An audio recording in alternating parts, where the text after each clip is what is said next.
Here we go. Great band I've talked about last week, Egypt. Here is Aaron from Egypt, the bass player. Hey, Aaron, how you doing out there? Not too bad, Rob. How you doing, man? I'm doing great, and I gotta say, it's a great honor to have a band like yourself, a member of a band like yourself, on this show to discuss all things hard rock and heavy metal, especially what you guys have done in the last couple years, and then recently what's been going on. Can you discuss the band's history a little? When did you guys kind of form? Well, we formed here in Fargo, North Dakota. I would say probably back in about 2002, 2003. Just a couple of dudes around here that kind of had like taste and decided we'd give it a dance. And it didn't last very long initially, but we're back together now. Yeah, I was going to bring that up on your Facebook page. It's interesting. You guys have the Mark I lineup and then the Mark II. Very much info. Yeah, it's very much the kind of talking, reference to Deep Purple there. Well, certainly we're big fans of the band, and they're a big influence on us for sure. That band, unfortunately, the first mark of us didn't last too long. We had infighting and whatever, normal band things and family issues and whatnot, and that one kind of ended abruptly, unfortunately. Yeah, but I bring up here, the first EP is where I heard you guys, and I always talk about that. I played a song last week on the show. It was Valley of the Kings, and the sound that you guys capture, it's just, I do not hear a lot of bands doing that, and that, what was that? You had also Dirty Witch was a song on that album. Yeah. And the album just had a solid sound that it never really, I guess, as you said, some things happened where it never really took off. But do you think that kind of helped to where you guys are now going forward to create a sound and possibly this new album coming out, Become the Sun? How is that, working out for you guys? Well, the first record was actually a demo. We had a few songs off the bat. We were trying to get some shows, out of Fargo, which can be kind of difficult if you're from around here. So we recorded that kind of ourselves in a practice studio, and the thing just kind of grew legs, man. And after we broke up, we were trying to, like I said, use it for, to get shows with.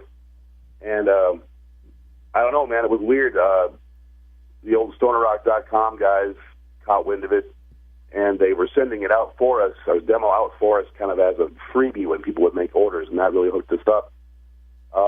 Then a guy from Norway decided he dug it and decided to put it out on vinyl. So really, that is a demo. It was never a true record. This one right now, we put a lot of time and effort in Become the Sun, and we're excited about it. It covers a little more ground than the 4-song demo. There's more on there. I think it's heavier. I think it sounds better. We're really excited about it and can't wait for it to get released. Yeah, and the song that's on YouTube right now is Orb of the Wizard King. And really, if I listen to that song compared to the songs on the EP and stuff, and the songs on the EP are great, but when I listen to Order of the Wizard King, it's heavier, and I love that. It's just got this heavy, doom, sludgy even kind of sound, definitely reminiscent of the early kind of Sleep albums and stuff. And I wonder, is that what you guys are going for? You want to kind of bring a little more punch to this recordings and all the stuff on the new album? Well, the new album, like I said, covers a little more ground. There was a lot of songs we wrote back in the day when we were together that, never got to see the light of day. Like I said, we broke up pretty early. We recorded a lot of those, and, it kind of, the new record ranges from, heavier, doomier stuff like Orb is, and, some kind of straight up rock tunes. Dirty Witch is a rock tune. There are songs kind of like that on there. We're heavily influenced by, ZZ Top and Deep Purple, and as well, of course, as Sleep and some of the heavier, more recent bands, but this record does cover a lot more ground, I think, and hopefully, we weren't pinned in the corner by that first EP being, pretty slow, and all the songs were, really long and maybe kind of epic feeling. This has got kind of a big mixed bag of things on it. I hope people dig it. Well, I gotta say, that's what I like about a band like yourselves. You guys have a mixed bag of influences. You talk about Deep Purple to Sleep. That to me makes a band very unique. It stands out. And especially, I want to get your take on this. When you guys formed recently in the last 10 years, and I've not been doing metal radio for that long, you could say, but I've seen a lot. It's mostly been metalcore bands, thrash bands, and death metal bands. How'd you guys feel though when you guys wanted to be more of a classic rock, doom sounding band?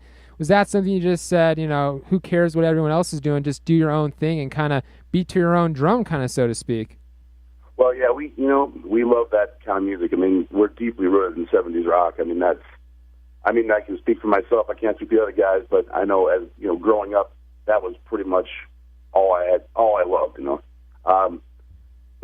I don't know. I think the doom / stoner or whatever you want to name it genre has over the past even 10 years or more has been gaining a lot of popularity. I think. I mean, that had nothing to do with why we were doing what we're doing, but we just do our own thing. Especially, I mean, I can speak for the town I'm living in. Locally, we're the only band, and we pretty much have been the only band like this, which makes it hard for us to get gigs, around here. Yeah, that's gotta be tough.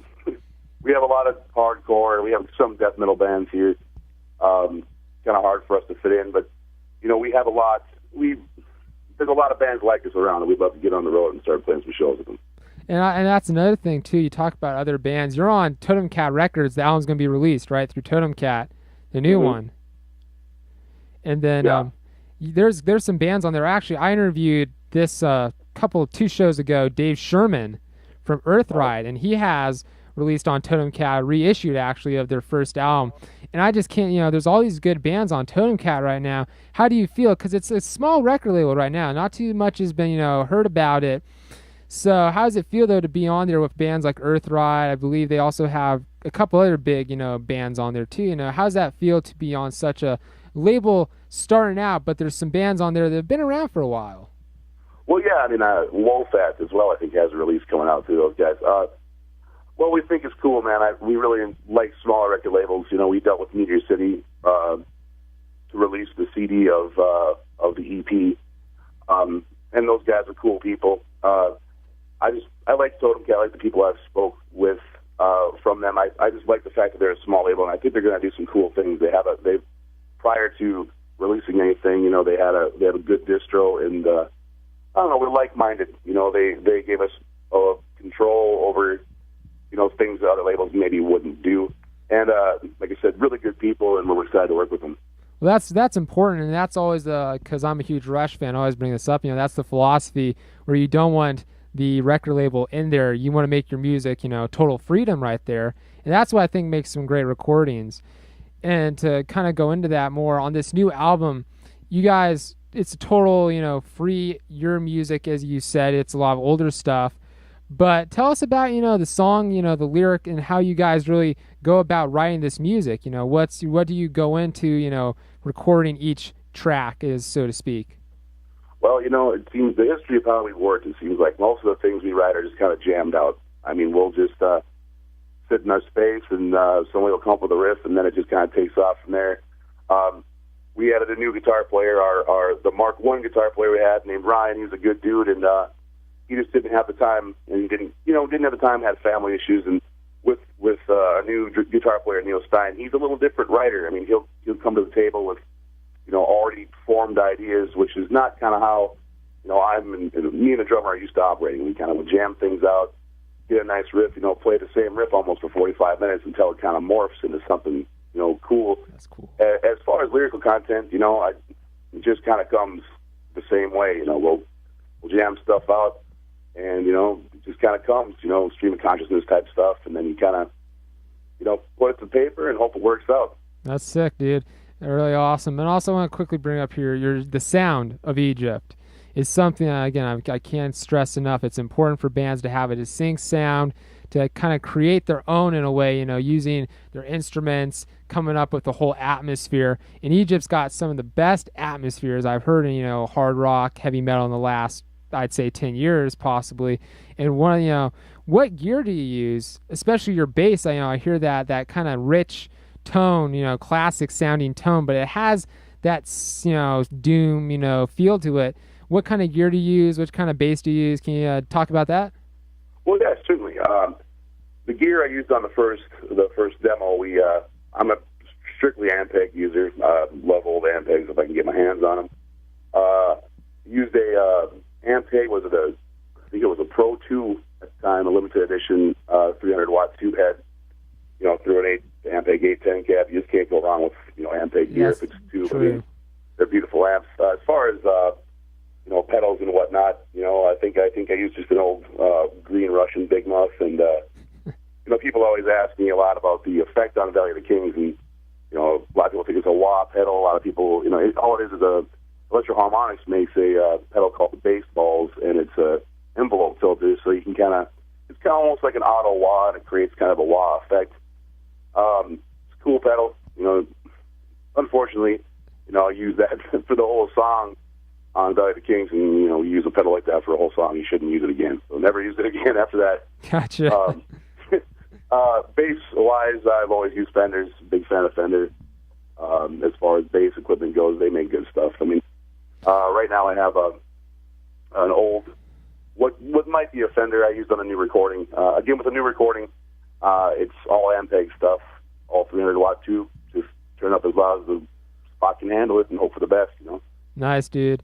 And here, I want to transition into, you guys, you talked about it's tough to get shows in your hometown, but is there a possible future that Egypt will go on the road, even possibly come to California, the Bay Area where I live, and play some shows, or is that in the future? You know, we're working on that right now. You know, we love to do that. And now we have, you know, with a new guitar player and stuff, we have like-minded individuals who kind of want to get stuff done. I mean, we would have loved to try to support the first record. We want to support this one any way we can. I mean, we have some opportunities, some cool opportunities actually next year. They're a little too up in the air to talk about right now, but if things go right, for sure, we'll be on the road and hopefully be able to really get some stuff done. We want to hit the road and have some fun. We've never really had the opportunity to do so, so we'd love to do it. And then also I want to, ask about, we're talking on the road. If there was a band that you guys were to tour with, just any type of band, who would, your opening headliner you guys opening for, who would that be? Oh man, there's so many bands that we would dream to open for. I mean, I think a great bill.